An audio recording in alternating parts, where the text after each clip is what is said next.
person who kept coming under my porch might not have been watching me. He might have been watching the house. I didn't understand that when I first found a black bag underneath it. Inside were 6 names, a few strange objects, and a date that hadn't happened yet. At the time, I thought I'd just found someone's old junk. Then someone came back. At 2:13 in the morning, what bothered me most wasn't what was inside the bag. It was where someone had put it. It wasn't hidden. It was placed right in the middle of the crawl space. Far enough back that I wouldn't notice it from the yard, but close enough that anyone looking underneath the porch would eventually find it. At the time, I figured it was something the previous tenant had forgotten. I was wrong.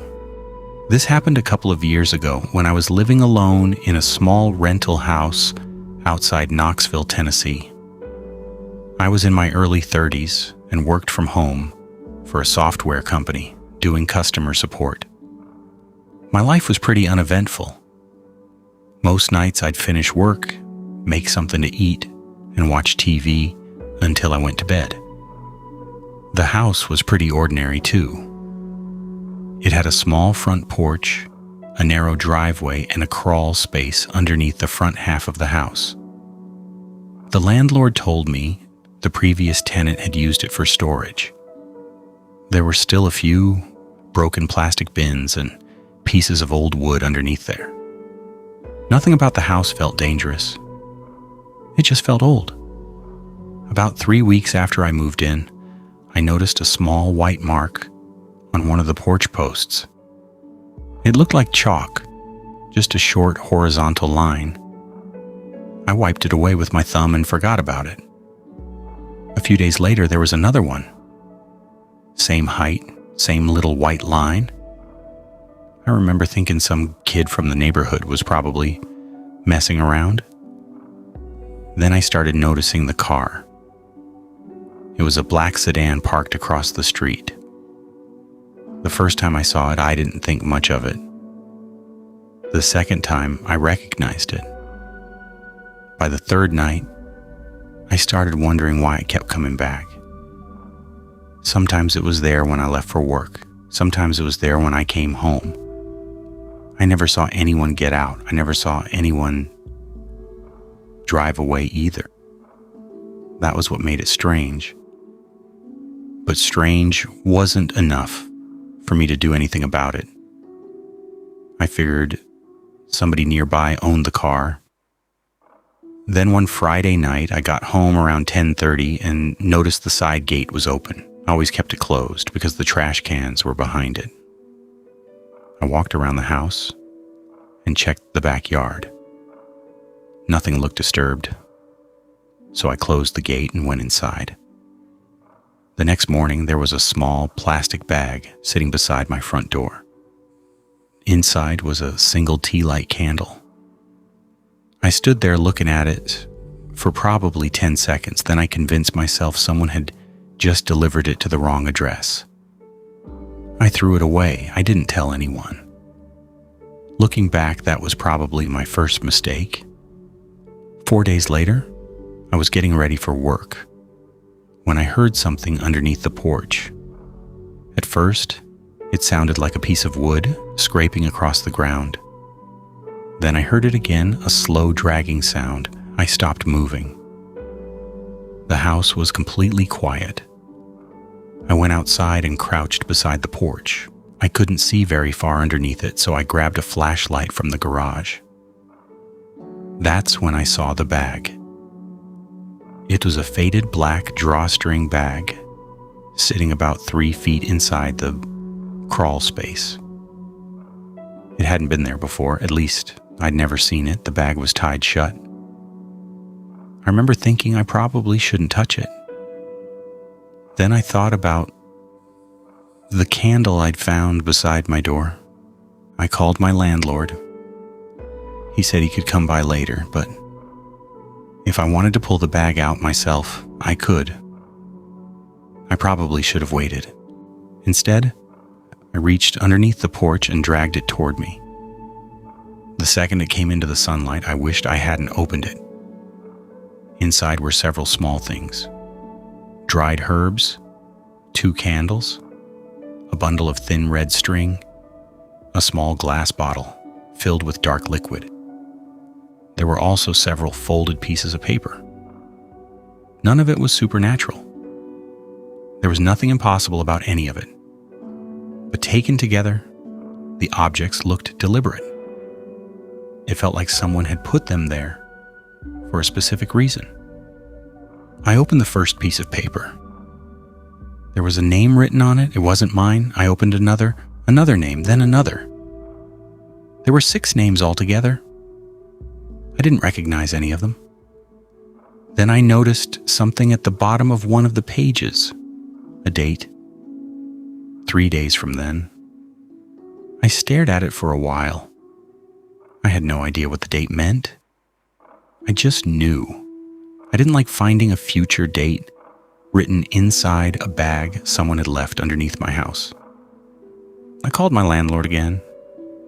This time, when I told him what I'd found, he didn't answer right away. There was a pause. Then he asked me exactly where the bag had been. I told him. He asked if it had been inside the crawl space. I said yes. He told me not to touch anything else. He arrived about 20 minutes later. He looked at the bag without saying much. Then he looked at the glass bottle. He didn't pick it up. He just stared at it for a few seconds. Finally, he said, "I've seen one like that before." I asked him what he meant. He said a previous tenant had complained about strange objects being left around the property. It had happened years earlier. He couldn't remember exactly what had been found. He couldn't even remember if the police had been involved, but he remembered the complaint. The tenant eventually moved out. That was the first moment I stopped thinking I'd just found somebody else's junk.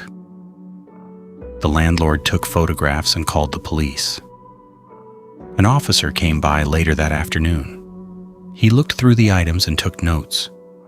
He told me there wasn't an obvious crime he could identify from the objects themselves, but he took the papers and the bottle with him to have them examined. Before he left, he told me to keep the doors locked, avoid confronting anyone, and save any security footage if someone came onto the property. I didn't have a security camera. That changed that night. I bought a cheap camera and pointed it toward the porch. For the next 2 nights, nothing happened. Then at 2:13 in the morning, the camera detected movement. I watched the recording the next morning. A person walked into the frame. Dark hoodie, jeans, no mask. They walked straight toward the porch. Then they stopped.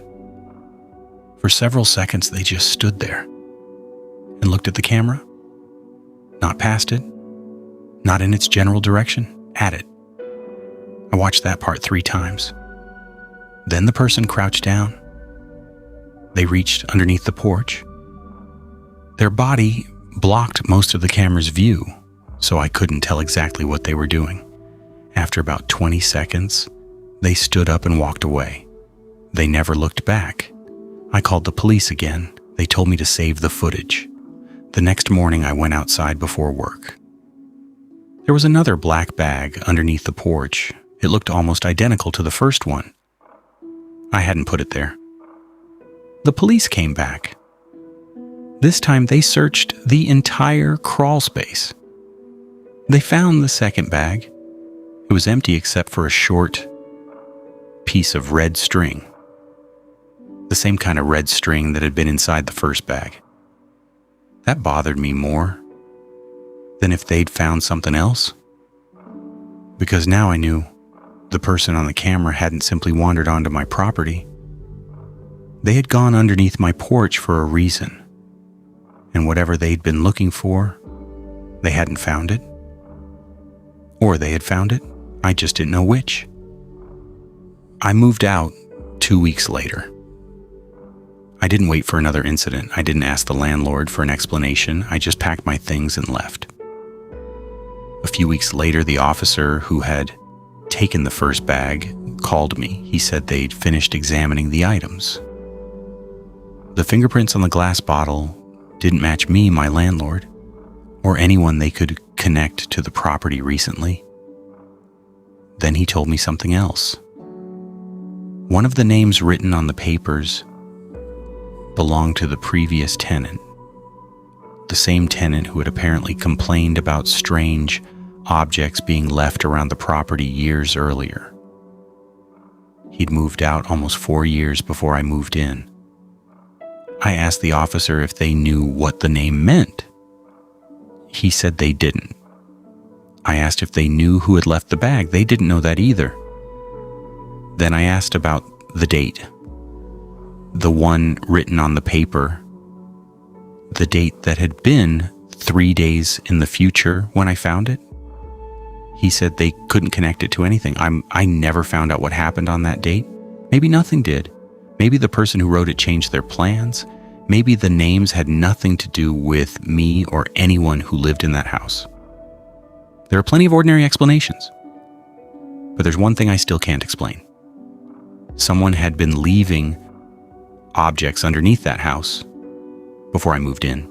Someone knew the crawl space was there. Someone came back after I installed a camera, and one of the names inside that bag belonged to a person who had lived there years before me. So sometimes I wonder if the person on the camera was actually watching me, or if they were watching the house. Because if they were watching the house, then I may have never been the person they were interested in. I may have just been the next person who happened to live there.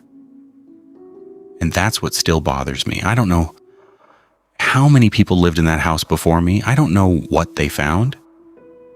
And I don't know why someone thought they needed to come back after all those years.